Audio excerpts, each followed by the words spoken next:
right, so good afternoon or good morning, depending on where you're joining us from across the continent, everybody. My name is Jesse, and I am with Exploring by the Seat of Your Pants. If you're joining us for the first time, and I know we do have a few groups coming in for the first time today, we are all about bringing conservation, adventure, and science into classrooms around the world.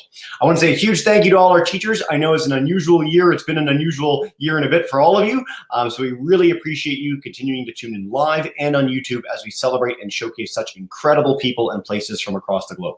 So last week was our first week back to start off the year, and we reached over 3,500 kids with a slew of awesome presentations. And today we are diving back in with some really amazing stuff. I'm really excited to have our speaker back today. He's joining us for the second time. So proud West Virginian, and truly there are no more proud locals in the world than West Virginians, I've discovered over the course of these broadcasts. So it's so nice to have him tuning in from there, is Nick Underwood. So, you know, on this broadcast, there's so many people that could have the claim to fame of having the coolest job in the world. Nick actually might have the coolest job in the world. While the rest of us are fleeing from hurricanes and major storms, Nick and his elite team of researchers, as part of the National Oceanic and Atmospheric Administration's Hurricane Hunters team, literally get in planes and fly into the heart of hurricanes. So it's the coolest gig in the world. We're going to learn a little bit more about the research that he does as part of the NOAA team, learn a little bit more about some major storms, and dive in with what he gets to do. So Nick, thank you so much for joining us here today. Can't wait to hear your story, and take us away. All right. Well, thanks for that introduction. Hello, everyone. My name is Nick Underwood. I'm an aerospace engineer with the National Oceanic and Atmospheric Administration's Aircraft Operations Center, which is a mouthful to say, and most people just know us as the NOAA Hurricane Hunters. Today, we're going to talk about hurricane hunting. Our office performs a lot of different missions, everything from hurricanes to Arctic sea ice studies to marine mammal surveys, all of these different science experiments and missions that really serve you. But today we're going to focus on the hurricane side, and specifically the storms that I've seen in the last few years of doing this job. So let me get my screen shared here, and we will dive right into things.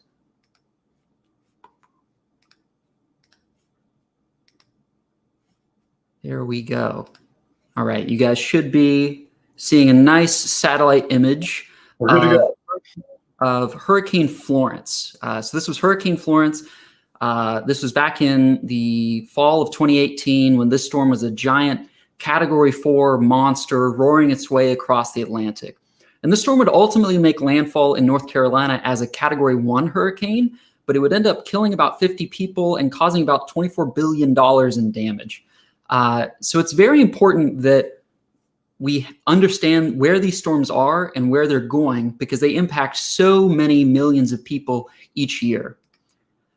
So why do we fly these hurricane missions? Just like what I was talking about, these are massive weather events that impact millions of people along the coast of the United States, as well as countries in the Caribbean every year. So on the left are all of the flight tracks from our P-3 aircraft, which we'll talk about in a minute. And these are all of the different flight tracks that aircraft flew through Hurricane Dorian in 2019. So this was 12 missions starting down towards the Lesser Antilles, Barbados, and Antigua and Barbuda, all the way up until it was sitting over the Bahamas as a Category 5 hurricane, and then up until it made landfall in the Carolinas. What we're doing on these missions is flying our aircraft through and around these storms to gather important atmospheric data. And forecasters at the National Hurricane Center can use that data to get a better prediction of where that storm is going to go and how strong it's going to be when it gets there.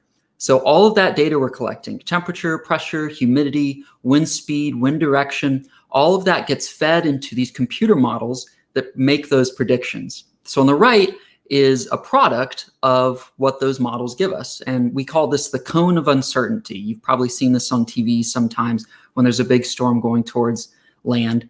So this is the best prediction that we have of where that storm is going to be. The shaded area is where it's going to be within the next 3 days, at least the best prediction of it. And further out from that, that's in the next 5 days. And so we can use this information, and emergency planners can use this information to warn the right people that are going to be in the path and let them know that the storm is headed their way and that they can either evacuate or prepare their homes or whatever else they need to do. So all of that data we're collecting on these missions feeds those computer models so that we can warn people in advance that a storm is headed their way.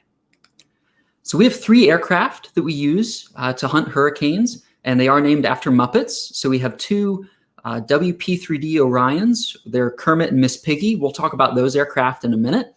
And then we have Gonzo, which is our high-altitude hurricane reconnaissance jet. So this is Gonzo. We call him Gonzo because he's got a big, funny nose here. And inside of that is a fancy weather radar that allows us to pick our way around the storm and not get into anything too violent. And so Gonzo's mission is to fly way up high at 45,000 feet above the ocean, above, around, and in front of the storms, gathering all of that atmospheric data that ends up really steering where the storm goes. There's typically about 9 people in this aircraft, 3 pilots, some engineers and technicians like myself, some meteorologists, and we're all operating data systems or flying the aircraft and just collecting all of that data that we need to. So like I said, Gonzo's flying up at 45,000 feet, flying above, around, in front of the storm. And there's 2 primary instruments that Gonzo has that we collect data with. The first is what we call a tail Doppler radar, which is it's a fancy weather radar, much like the one you probably have in your local area.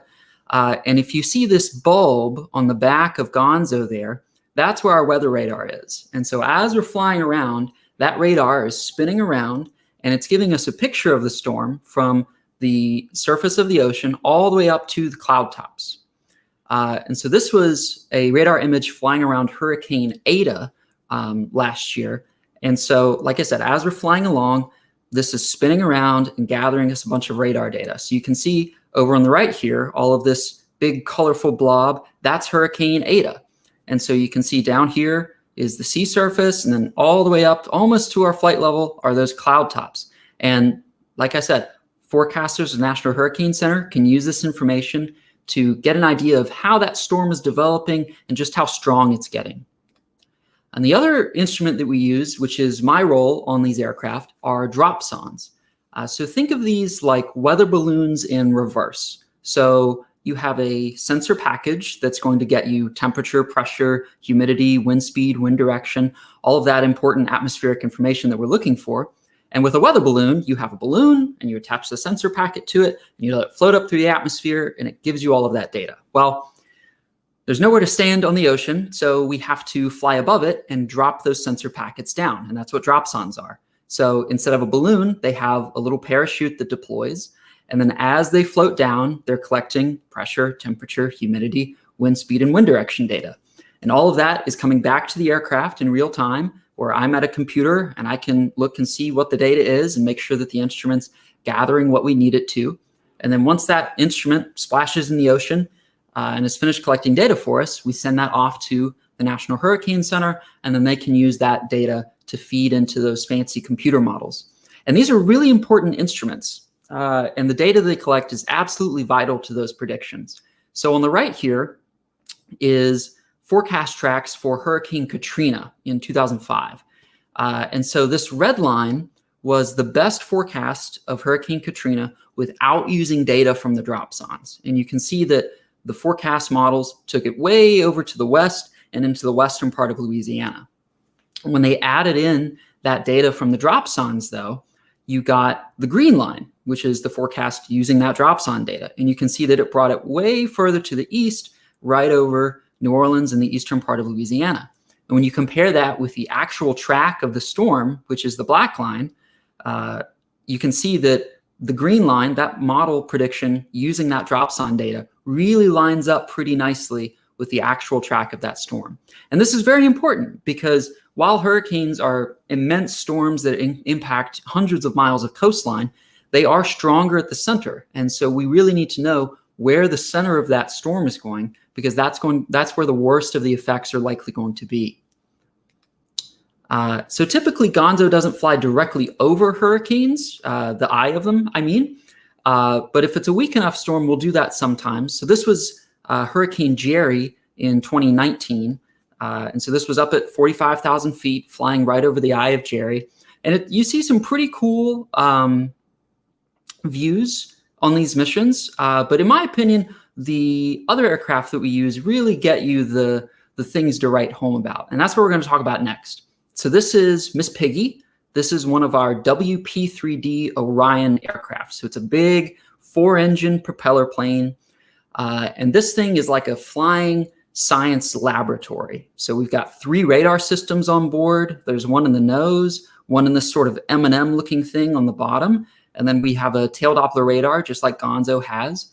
It's got a sensor pod out here on the wing that collects information on clouds and water droplet size. And this aircraft can also launch dropsondes and other ocean sensing instruments, just like Gonzo can. And typically there's about 12 to 15 people on this aircraft when it's flying through storms. That's 3 pilots, 2 flight engineers, a meteorologist, a navigator, some engineers and technicians. We usually take some scientists from National Hurricane Center with us too. So there's a lot of people on this aircraft that are flying right through storms to gather that important data on those hurricanes. And so where Gonzo flies up above and around the storms at 45,000 feet, Miss Piggy and Kermit are way down low, usually about 8 to 10,000 feet above the water, and they're flying right through the hurricanes, right through the absolute worst weather that you can find. So if you imagine that Gonzo's flying around gathering information on where the storm is going to go, Kermit and Miss Piggy are flying through the storms to gather information about how strong they are and what their structure is looking like. So like I said, these aircraft fly directly through the storm to gather that intensity data.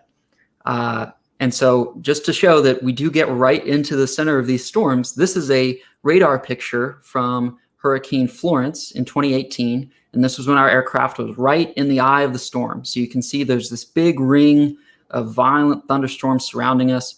And inside the eye of the hurricane, it's a super calm day, especially with more powerful hurricanes. You'll see blue sky above, and we'll see some of that in just a minute. So these aircraft have been chasing storms for a long, long time. They were made specially for NOAA in the mid-1970s. And so these are all of the different states and countries that Kermit has been to. This is the side of Kermit.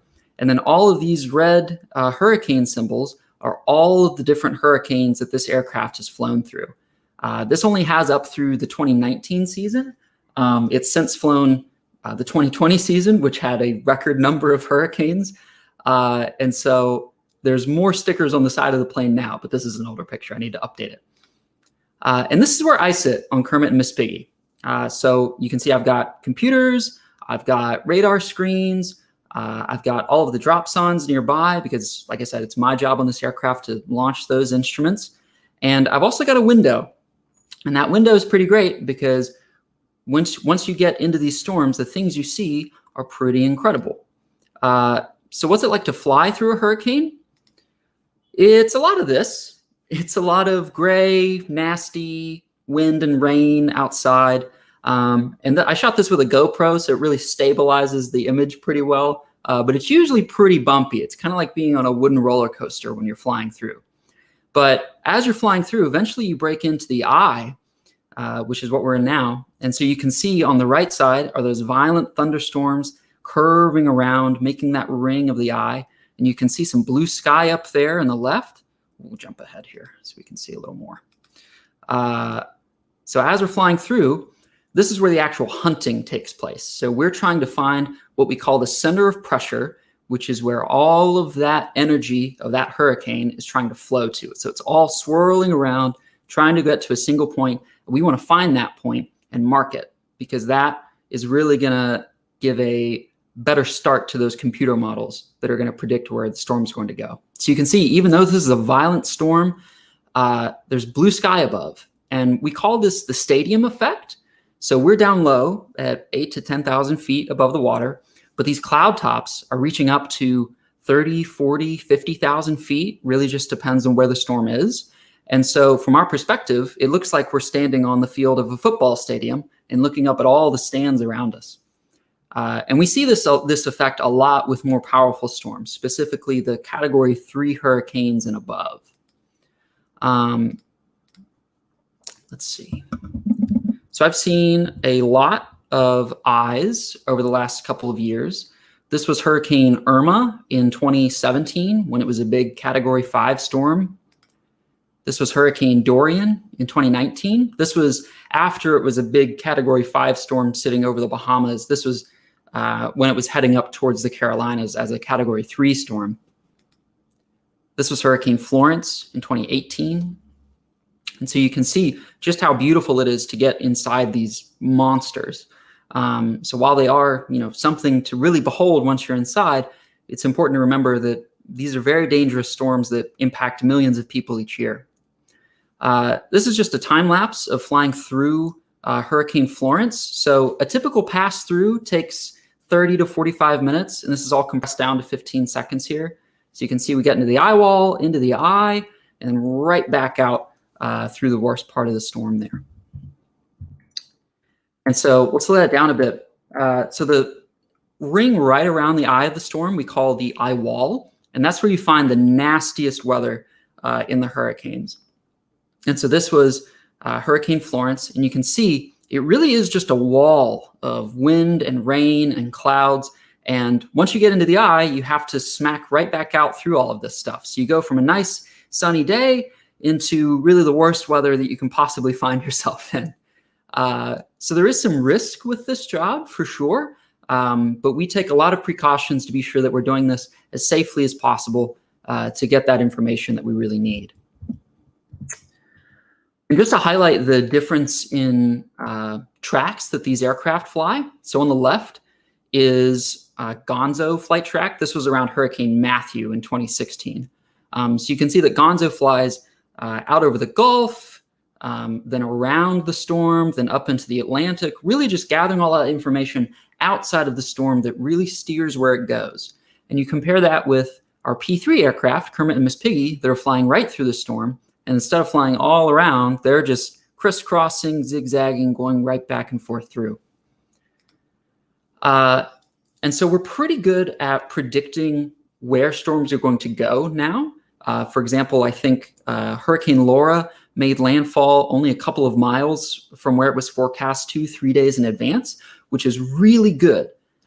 Where we still struggle, where we're still improving those predictions, is the intensity of the storm. So how strong it's going to be when it actually makes landfall.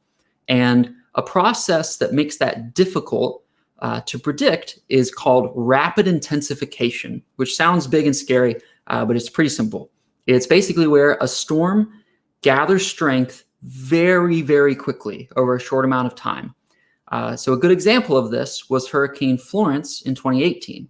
So I took this picture on September 8th of 2018, and this was the center of Florence when it was a tropical storm out over the Atlantic. So you can see, all right, some circulation there. You can tell it's a storm. Cool.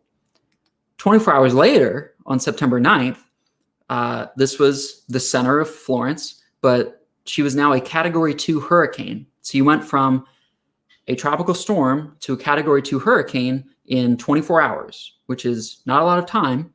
And that's pretty dangerous, especially if that happens close to land. What was extra scary about Florence, though, was that, again, this was on September 9th. 24 hours after that, on September 10th, you had this, which is a big Category 4 monster. Now, of course, Florence went through this process way out over the Atlantic, away from anyone.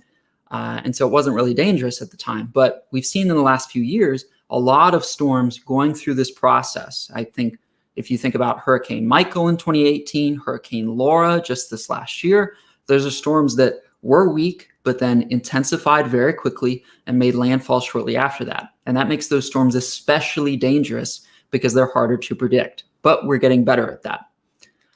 And just to highlight, again, this process, and Laura was a major storm just this last year that went through this. This was the cone of uncertainty, what we talked about earlier. So this is what the National Hurricane Center put out. And this is 3 days prior to landfall for Hurricane Laura. So you can see it was down over Cuba, and it was forecast to make landfall in western Louisiana somewhere as a hurricane, but not a major hurricane. And that's important. So this was 3 days in advance. This was 24 hours after that. This is 2 days to landfall. Still forecast to be somewhere over in western Louisiana, still as a hurricane. This is 24 hours later. So this is 1 day out from landfall. And you've gone from what was going to be a Category 2 below storm, which can still be very dangerous, but now you have a major hurricane, which is Category 3 and above, forecast to make landfall in western Louisiana. So you can see that through those couple of days, the track really didn't shift that much because, again, we're very good at predicting track, especially 72 hours out now. But what we struggle with, what we're getting better at, is predicting the intensity of these storms because it's a much different ballgame if you've got a tropical storm making landfall at a place compared to a Category 4 hurricane making landfall. So you can, again, it's a very dangerous process that those go through, but we're getting better at understanding those. And so just as a last little bit here, just to show, this was a morning. This was on one of the mission flights I was on, and we found Laura as a Category 1 storm. So you can see there's that circulation, much similar to Hurricane Florence down in the right lower right corner there. And then 24 hours later, it was a big Category 3 major hurricane bearing down in Louisiana. So the more that we fly these missions, the more that we go into these storms to collect that important scientific data, the better that we'll be able to predict those storms in the future. Even though we're good at predicting their tracks now, we're still getting better at that. 10 years ago, what was a 3-day forecast is now a 5-day forecast. And that's 48 extra hours that people have to start thinking about, is the storm really going to come my way? What should I do? Should I evacuate? Should I prepare my home? What about my pets? What do I do? The more lead time that we can give people, the more warning we can give, the better off they're going to be. And that is all I have to talk about hurricane hunting for now. That's about 20 minutes right on the dot. So I think that's pretty good. And I'm more than happy to take any questions, whether it be about hurricanes or anything else. Like I said, we also do things outside of hurricanes, including those Arctic sea ice surveys and marine mammal surveys and anything like that. So, but thank you all for listening. And perfect. Yeah. Thank you, Nick, for an awesome presentation. If people want to see some of Nick's work in the Arctic as well, the last presentation he did with us, which is up on our YouTube channel, if you just type in his name, you'll see some of the awesome imagery from that. So I encourage you to check that out as a nice follow-up. But yeah, we're going to dive in with questions, guys, on hurricanes. There are over 200 kids watching from across the continent right now, so welcome to all of you. YouTube, you guys have asked, I think, 30 questions in the last 10 minutes, so way to go. But we're going to start off with our live group. So Miss Weber's class, and they are joining us in Wellington Catholic Virtual School. Nice to have you guys in. Miss Weber, if you want to kick us off with a question, come on in. Yeah, I'm just waiting for my kids to type in our class chat. Okay, I can come back in a minute if it helps. Yeah. Perfect. All right. Take away, Miss Weber class. Let's go to Miss Loisel's class, and they are joining us at CPS School. So Miss Loisel, come on in. Hi, one of my kids wanted to know the biggest hurricane that you've ever been through. The biggest and most powerful one that I've been through was Hurricane Irma in 2017. That one really was approaching wind speed records as far as fastest winds recorded in the Atlantic. And it certainly was also a huge hurricane. I think in its prime, it was about 400 miles in diameter, which is massive. Thank you for that question, because that covers like a solid chunk of all the ones on YouTube too. Everyone wanted to know what the hurricane you're in was. So great question, guys. All right, Mr. Shattuck's class, 678 in Chalk River, Ontario. Come on in. Go for it. Hey, Mr. Shattuck. Yeah, so a quick question with the different types of planes that you're using. Why do you use a propeller plane to fly through the hurricane and a jet to fly over? That's a very good question. So with our jet, we can really cover a lot of range, which when we're flying around the storm and flying, out ahead of it, we really need to be able to just fly as far as we can to gather as much data as we can. The reason we use propeller planes for flying through the storm is that as we hit updrafts and downdrafts within the storm, which can really put a lot of stress on the aircraft, which can really make it a more unpleasant ride for us. With propellers, we can adjust for those more quickly than if we were using a jet engine. So with a single push or pull of the power levers up front in the flight station, they can change the pitch of the propeller blades, which can generate more or less lift for us. and it can really reduce those stresses in the airframe and keep us safer. Whereas if we were flying with a jet engine, it takes a minute to spool up and down, and also it would potentially get choked out by all of the rain that we're flying through. Yeah. Thank you so much for asking that. I was going to ask that if none of our teachers did. That's a great answer. Thanks, Nick. Miss Weber's class. So you guys have some questions now. No need to type them. I want to come back live. Miss Weber, go for it. So our class is wanting to know how long you've worked as a hurricane chaser and if you've been around other natural forces. So I've been at this job for about 4.5 years now. And so my first hurricane was Hurricane Matthew in 2016. And I was just along on that as an observer. I wasn't fully trained as a crew member yet, but I went along just to see what the job was like and see what the folks who have done this for years do. So that was more of a learning experience for me. And my most recent hurricane was Ada just this last year. I think that was the last one we flew. There were so many, I can't keep count. And as far as other natural forces, we do much more than just hurricanes. We have a project every summer where we actually take either Kermit or Miss Piggy to the Midwest and we chase tornadoes. So we'll fly along in front of those big cold front systems that come across the United States, and we'll just fly out in front of them and paint them with our radar signals. And we've actually reported tornadoes from the aircraft before, which is pretty rare because normally if there's a storm around that's producing tornadoes, nobody wants to be out flying. Very cool. Great question, Miss Weber's kids. All right, I'm going to go to YouTube for a second, and then I'm coming to Miss Robinson in just a second live. So Miss Lynch on YouTube has a question that is like a nightmare scenario, I guess. Have you ever been stuck in a hurricane where you had to stay overnight on the flight? Like you're having to go in circles, you can't cross that wall. What's going on? We certainly have been in situations where we have to sort of rethink our plan of how we're going to get out of a storm. For example, if we come through on one side and it's just way too violent, we don't want to go back through there again, then in the eye, we usually have enough space that we can think and reevaluate how we want to get back out.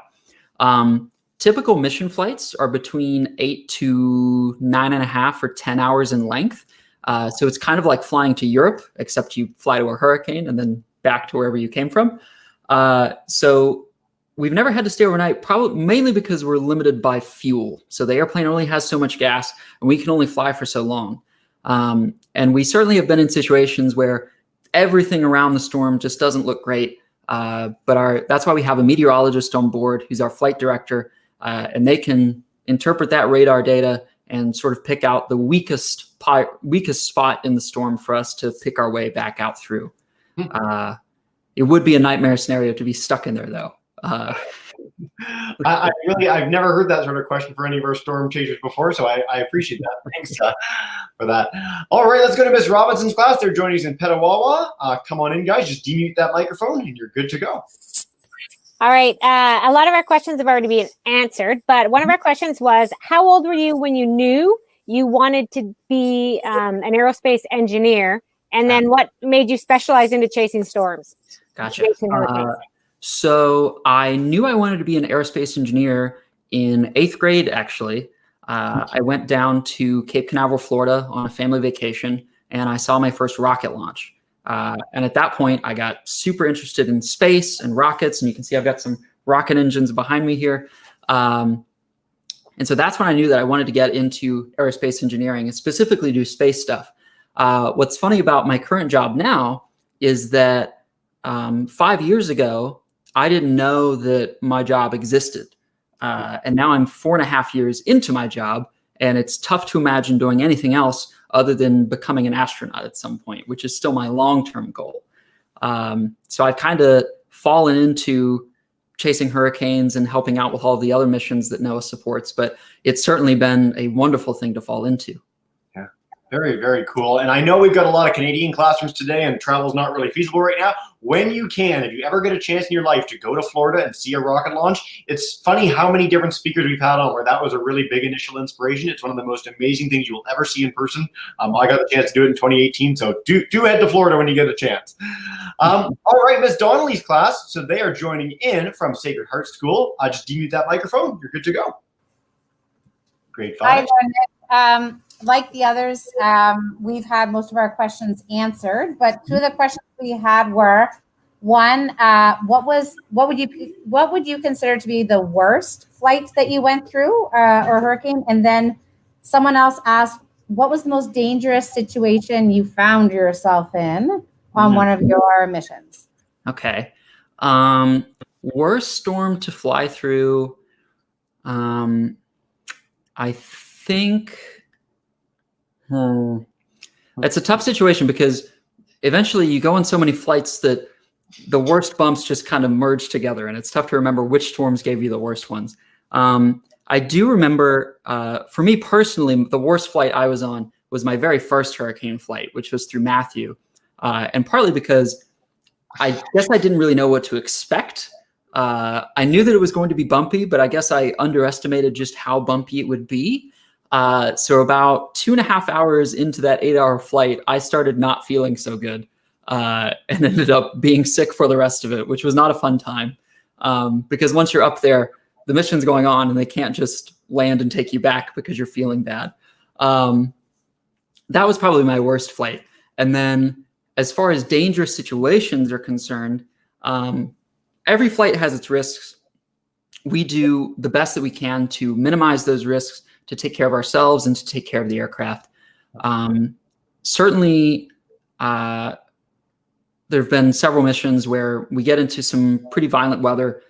It's hurricanes, all of it's violent weather, but there's some parts of the storms that are more violent than others. And so there's some times where I'll feel uncomfortable, and then if the pilots are feeling uncomfortable out flying through a storm, that's how I know that, okay, this is not anything to joke about. We need to stay on focus and be sure that we make it out of here. I will say that the scariest moment for me actually wasn't even in a hurricane. It was on one of our marine mammal survey flights up in Alaska, and we're flying this small twin-engine airplane with 2,000-foot mountains on the other side, and we're just flying down this little valley, and we're doing turns in this little valley, and the mountains are very close to us, but the scientists want better pictures of these seals. That was probably the most uneasy I felt about a flight. I would say so. By the way, so you talked about this being like a wooden roller coaster, which some of our students might have experienced. Compared to, for any of our students that have actually been on a plane, is there like, peak turbulence in a normal commercial flight? Is that like sort of what's happening really early on when you're heading towards a hurricane? Like this is way beyond anything that the normal person would experience on a plane, right? Yeah. So certainly the turbulence levels, vary between each mission and between each flight. But there are a lot of instances where, not only is it just like a little rumble in your seat, but so we're strapped in with seat belts, and there are some times that you can definitely feel that you get a bump and your whole body gets lifted out of the seat, or would be lifted if you weren't strapped down. Yeah. And then there's also, side-to-side motions that come in sometimes. So you've really got to stay on your toes with it. Otherwise, you'll get bopped around pretty badly. Yeah. All right. We're going to wrap up our first round of questions. Nick, you're whipping through these. This is great. Miss Parrish's class joining us in Petrolia, Ontario. Just demute that mic and you're good to go. Hi. We have a couple questions from our class. They're wondering, when flying, I guess this is kind of a two-part question, have you sustained any injuries? And in the event that you were to find yourself in a bad situation, we all get on planes and they tell us to use the emergency exits. What would happen if you guys knew you were in trouble? Would you be able to have a plan for evacuating from the hurricane? Gotcha. Yeah. So I've never been injured on a flight, and I really don't know of anyone else that's been injured on a flight. Like I said, when we're flying through these storms, especially in the worst parts, everyone's strapped in, and my job as an aerospace engineer is to actually make sure that everything in the cabin, as well as everything on the aircraft, is secured tightly enough that it's not going to go anywhere, even in the worst turbulence. So no injuries. And as far as emergency procedures, that's part of us being prepared and being trained to do this job. So it's not just going out and operating the data systems or flying the aircraft or whatever else, but it's also knowing what to do in emergency situations. And those might be fires on board the aircraft because there is a lot of electricity going into a lot of high power science equipment. And sometimes those can overheat and start to smoke or spark and potentially cause a fire. So everyone on board is trained to fight fires on board the aircraft. And we have 4 fire extinguishers on board the P3s, and we have 3 on board Gonzo. And those are there just in case anything happens. And the other thing that we train for is what we call ditching, which is where that would be a scenario where something catastrophic has happened to the aircraft and we would not be able to make it back to an airfield to land, and we would have to land in the ocean. And so every person on board, whatever seat you're in, has certain instructions about what to do in the event of a ditch.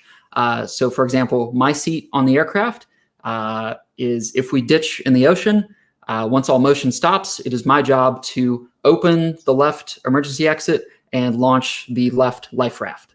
That is my job on that aircraft. Other people grab first aid kits and emergency transponders and water breakers and all of this different things.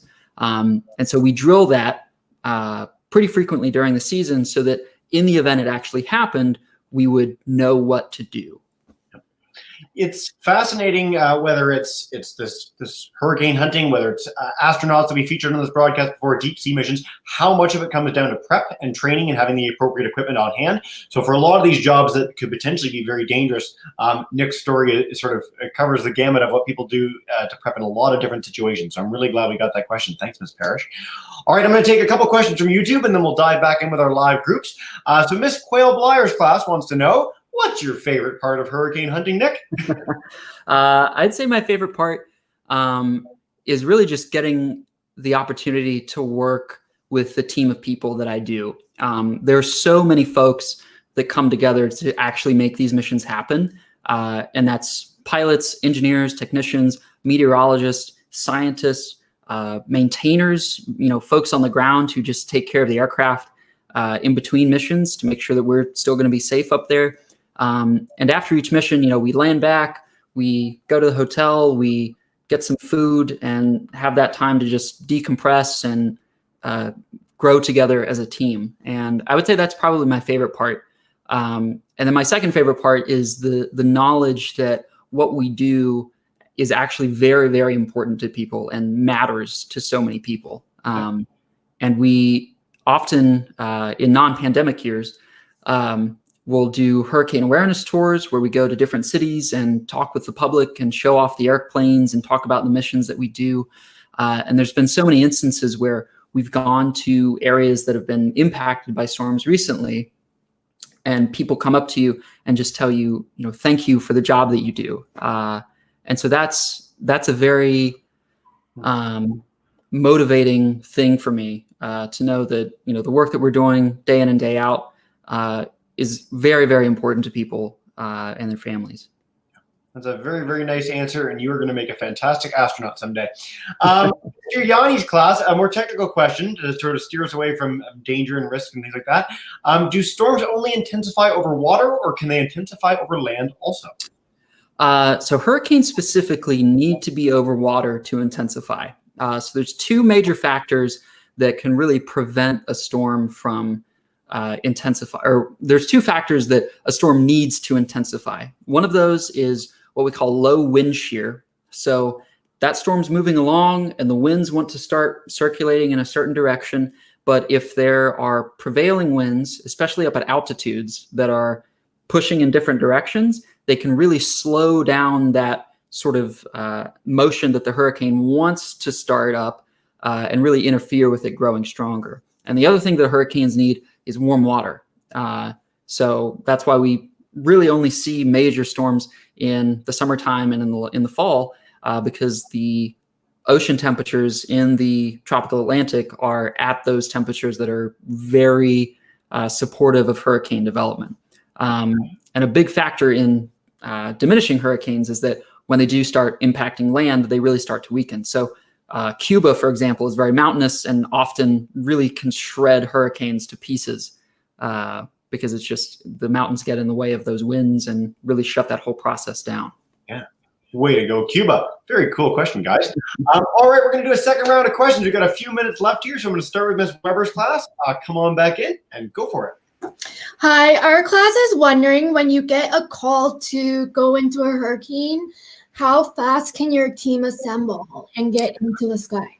Very good question. So in hurricane season, our office has what we call a watch bill set up. So it's sort of like being on call to go fly into a hurricane. And so typically we can be up and flying missions with 24 hours notice.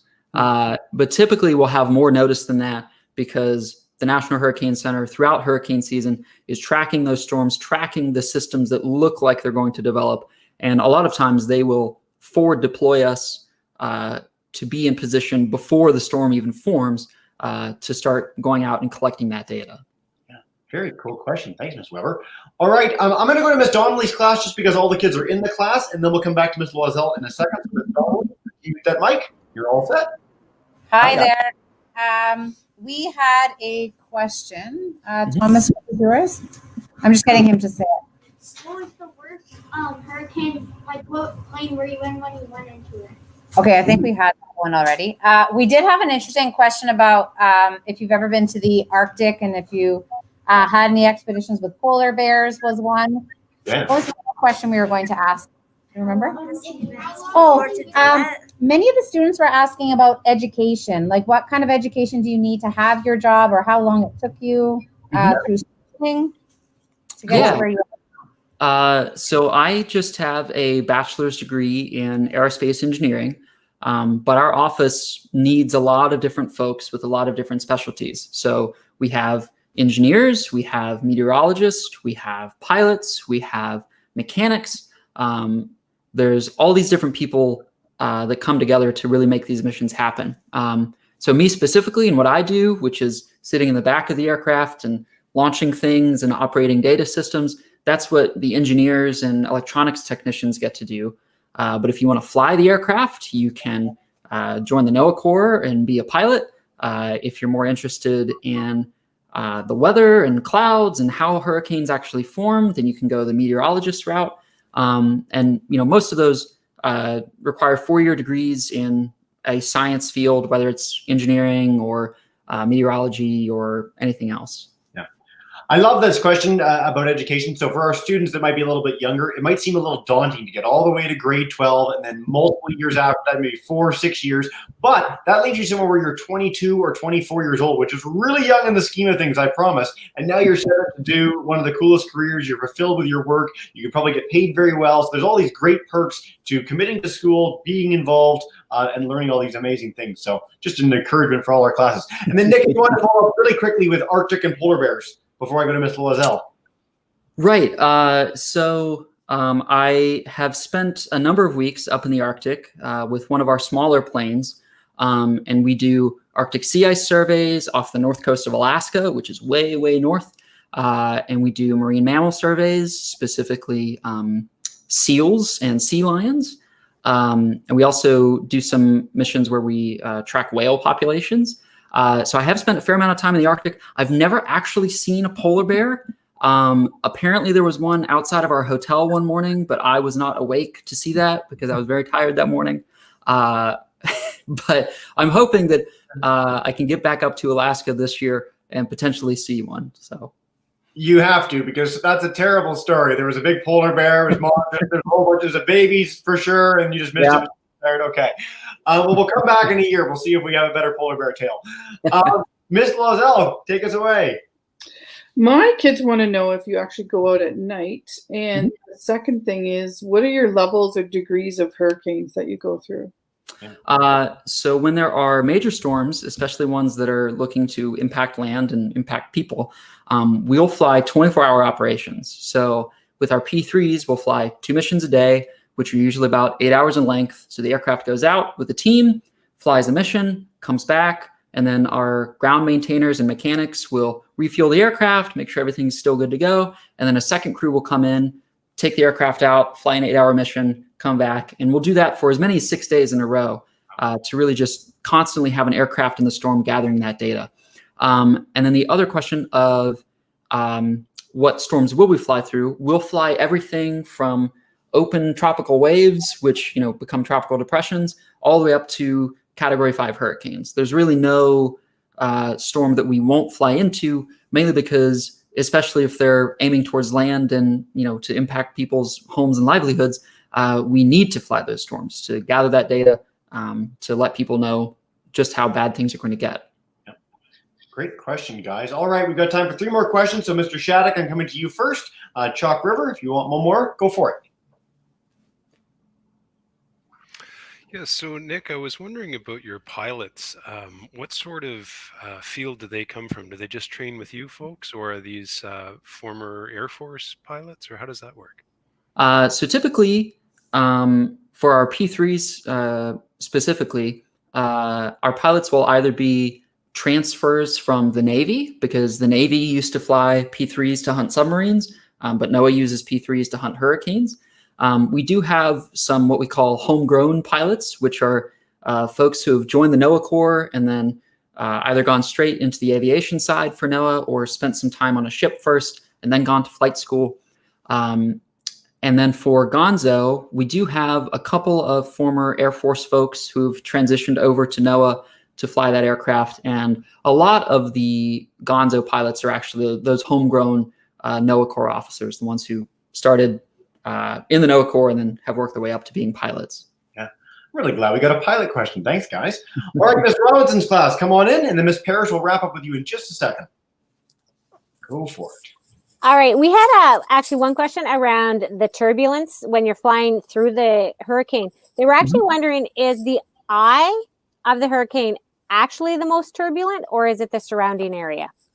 So the eye of the storm is actually one of the most calm points that you can find in the storm. Once we break into the eye, you've gone from what was a very bumpy flight to what is pretty much just your standard clear day commercial flight. There's really no turbulence in the eye at all. But that ring surrounding the eye wall that we talked about, that's where the worst of the turbulence, and that's where the worst of the storm, that's where you'll find it. So in that one video I showed, we're approaching the eye wall and it's a nice sunny day with blue sky above, and then you punch into the eye wall and then everything's bumpy and windy and rainy again. Yeah, very cool question, guys. And check out some of Nick's footage. You can, again, rewatch this broadcast when you're done, so you can see some of that in slow-mo and pause wherever you want to. Lots of neat opportunities to follow up on that. All right, Miss Parrish's class, let's wrap it up. Come on back in. Go for it. Thank you.